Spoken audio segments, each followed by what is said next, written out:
I'm Eric Beeson. I'm a chair of the counseling department at Marshall University. Not to be confused with the counseling services department, but we train master's level counselors in clinical mental health and school counseling. So it's built on a large language model like Gemini, GPT-4, all of those different large language models that we know that exist in the world. But the interface is kind of unique. It allows you to upload source documents, and then you can interact with those source documents via chat. You can create timelines, Q&A, quizzes, study guides, ask questions of the documents.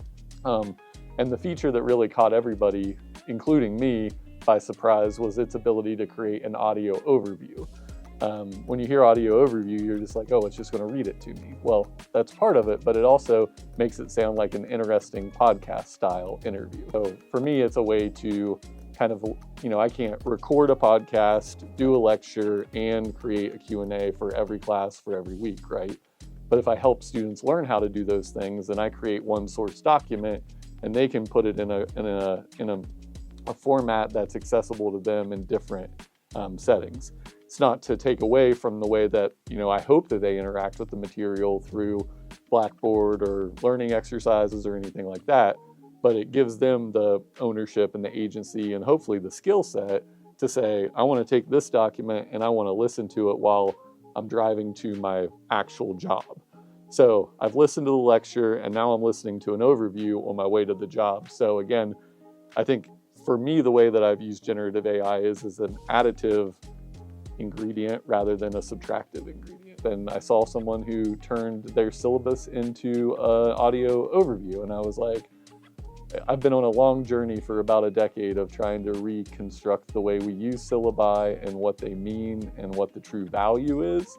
And there are policy and accreditation related reasons that our syllabi are 35 pages long that I think have nothing to do with students or the value that they bring to students. So I've always been thinking about how do we make a syllabi like an interactive document that people can tease apart, tear apart, make it into something that's actually engaging. So that was the first way I tried to use Notebook LM.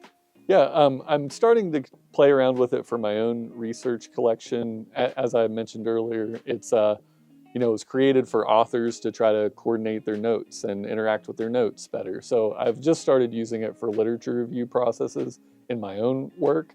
I think I go back and forth with different systems in lit review. I don't know that I do it the same way every time.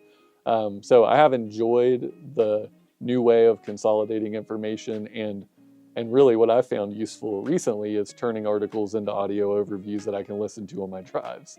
So it doesn't mean I'm not going to read the article, but if I'm doing a large scale lit review and I'm listening to overviews of 25 articles on my trip, then when I get home, I'm reading those articles and I have, again, two methods of assimilating that information so that then I can put into my writing. Or things that I like to highlight are, one, just build your own AI fluency, literacy, whatever term you want to use. And, I connect them with the resources through Marshall Online, the Skills Exchange, and I'm like, go do this first.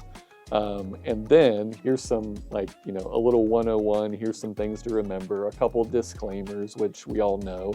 It can generate false information, it can reinforce stereotypes, all of those components that are just a good reminder on the front end. Don't put anything confidential or, protected information in there, those kind of highlights, and then play with it. It's available to you. I'm not going to lock down your browser and say, thou shalt not use the internet. Thou shalt not use a calculator.